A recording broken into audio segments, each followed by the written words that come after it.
10 حاجات هتحصل في الدبليو دبليو اي 2026. في المصارعه الخطط ممكن تتغير في اي لحظه، وحصلت كتير قبل كده. فمن الاخر كده مفيش حاجه مضمونه في المصارعه، هو مفيش حاجه مضمونه في الحياه عموما، يعني محدش ضامن عمره. فالنهارده هنتكلم عن 10 حاجات احتمال كبير انها تحصل في 2026.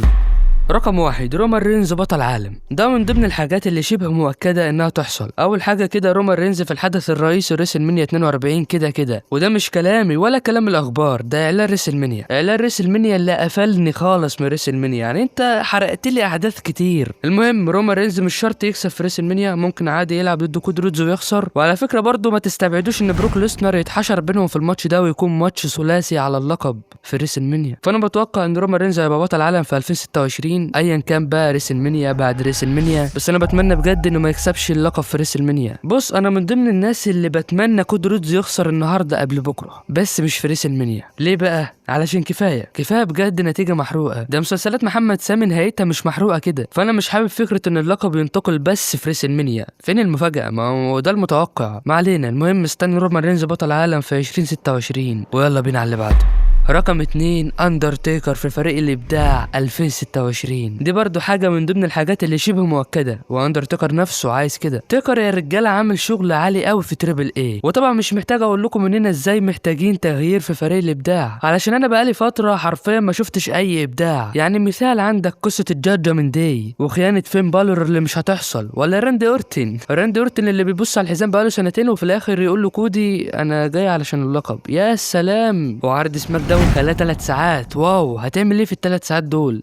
هتجيب جو هندري كل يوم ساعة ونص يرقص؟ انا ما اعرفش والله ايه ده، مفيش ابداع. فانا بتوقع ان الاندرتيكر قريبا باذن الله هيكون في فريق الابداع وعلى رأسهم جميعا. ويلا بينا على اللي بعده. 3، عودة الأساطير. السنة دي هتبقى سنة العودة. شفنا عودة زاك رايدر وما تستنوش جديد معاه. وبالنسبة لكريس جيركو فده هيرجع. وانا ما اعرفش ازاي ما رجعش في عرض الرو، بس سمعت يعني اخبار كده بتقول ان عقده لسه فاضل له كام يوم مع الاي اي دبليو. ما اعرفش بقى، بس العودة دي استنوها يا جدعان وانا متحمس له جدا. اللي هيقول لي يا عم ده منتهي ومش عارف يأدي ومش عارف ايه، اولا كده نحسم حتة ان كريس جيركو من افضل المؤديين في التاريخ بدون نقاش في عزه يعني. ثانيا كريس جيركو مش محتاجين منه الاداء موجود وشباب كتير ونجوم كتير بيأدوا. احنا محتاجين قصص، دي اكتر حاجه ناقصه حاليا في الدبليو دبليو اي. ومش محتاج اقول لكم ان القصص لعبه كريس جيركو، المايك لعبه في ايد كريس جيركو. فالراجل ده يا جدعان هيعمل شغل عالي قوي لما يرجع، بس يديله فرصته. ومعانا برضو دولف زيجلر احتمال كبير انه يرجع، وبصراحه اتمنى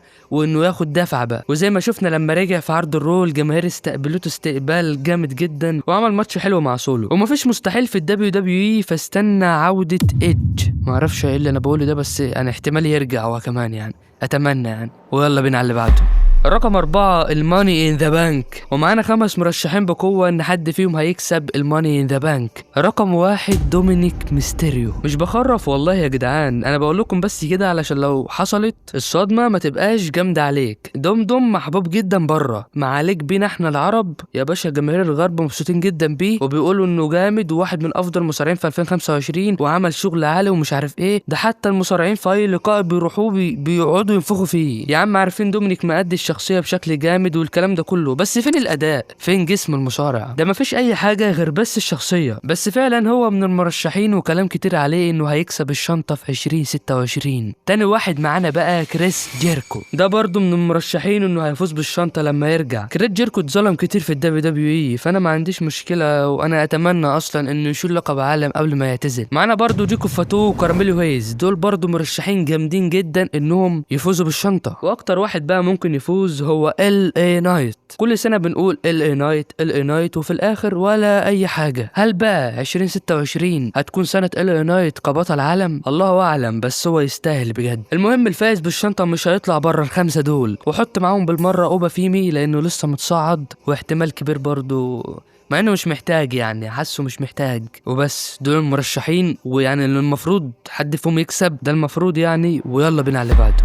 رقم 5 برون بريكر بطل عالم في 2026. دي حاجة ما ينفعش نتكلم فيها، لازم دي تكون سنة برون بريكر، مش هنقعد نحرق كتير على الفاضي. هل برون بريكر مستعد؟ ايوه مستعد، ومستعد جدا كمان. برون بريكر خسر من سي ام بانك في عرض الرو بطريقة مستفزة جدا. انت بينت ان بول هيمن بيساعد برون بريكر، تمام، ليه بقى بانك يفوز في النهاية نضيف؟ ما عنديش مشكلة ان سي ام بانك يفوز عادي جدا، بس اعمل فوضى، اعمل فوضى وبانك يستغل ده ويفوز، ما تبينش ان برون بريكر ضعيف قوي كده. معلش يعني سي ام بانك راجل كبير، وبرون بريكر مستقبل شركتك، والمين ايفنت ريسل منيا 70 سنه قدام، والكلام اللي بول هيمن قرفنا بيه ده، في النهايه بقى تخلي لي سي ام بانك هو اللي يتشتت وهو اللي يفوز برضه؟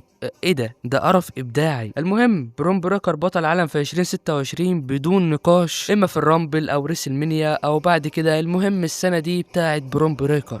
ويلا بينا على بعده. رقم 6 اعتزال الاساطير. زي ما ده عامل عودة فهو برضه عامل اعتزال. خلاص اعتزال الاسطورة اي جي ستايلز بقى مؤكد، وبروك ليسنر هو كمان بنسبة كبيرة هيعتزل في 2026. وده مش اكيد طالما الدبليو دبليو اي وبروك ليسنر ما قالوش ده، اعرف ان عادي جدا بروك ليسنر ما يعتزلش السنة دي. ومعانا برضه كريت جيركو اللي احتمال كبير هو كمان يعتزل السنة دي، وحط عليهم بالمرة ري ميستيريو. يعني بجد سنة غريبة، واكتر واحد زعلان عليه ستايلز. الراجل ما خدش ربع اللي يستحقه في الدبليو دبليو اي، ويا ريت يتقدر بقى قبل ما يعتزل. ولا يتقدر ايه، ده شكله هيخسر خساره مهينه من جونتر في عرضه الرجاي الجاي. ويلا بينا على اللي بعده.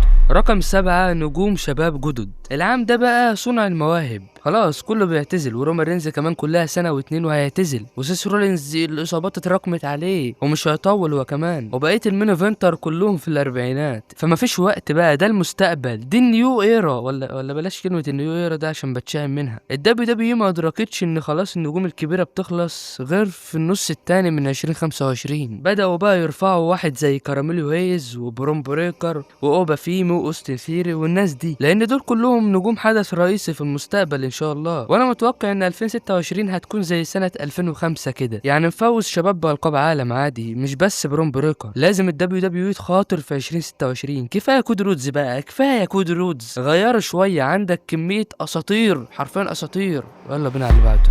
رقم 8 تحول كودي باشا الجدع رودز للشخصية الهيل. ده بقى لازم يحصل، مش بقولك هيحصل، لا ده لازم يحصل غصب عن كودي رودز. مش عاجبه يغور في داهية من هنا، ما هو جه ليه من الاول الدبليو دبليو اي؟ علشان الجماهير ما عادش طايقينه، عايزينه يتحول للهيل، والباشا لا، ضربت في دماغه كده، انا فيس يا باشا، انا محترم، انا ببدلتي كده وفيس وتمام. ايه يا عم القرف ده؟ الفكره ان كود رودز جامد في الهيل، جامد في الهيل، ومفيش حاجه بقى اسمها انا مش عايز اتحول هيل، مفيش حاجه اسمها كده، محدش كبير على الاداره، انت في الاول وفي الاخر يعني يا كودي موظف، انت موظف يالا. والروك اقترح ان كود رودز هو اللي يتحول هيل من جون سينا، بس هم رفضوا الفكره. هم مين؟ انا ما اعرفش هم مين دول، هم مين بقى؟ تريبل اتش يعني؟ ما هو موظف هو كمان. بس بصوا يا رجاله، السنه دي بقى احتماليه ان كود رودز يتحول لهيل كبيره جدا. السؤال بقى مش هل كود رودز هيتحول لهيل، السؤال اللي نساله مين هيشيل مكان كودي رودز، مين اللي هيحل محله ويكون الفيس الاول للشركه. دي مخاطره كبيره بس حلوه جدا، وانا بقترح الاسمين دول ينفعوا فيس جدا، كاراميلو هيز واوستين ثيري، بس كده واحد من دول، اقفل بقى على الموضوع، هو واحد من دول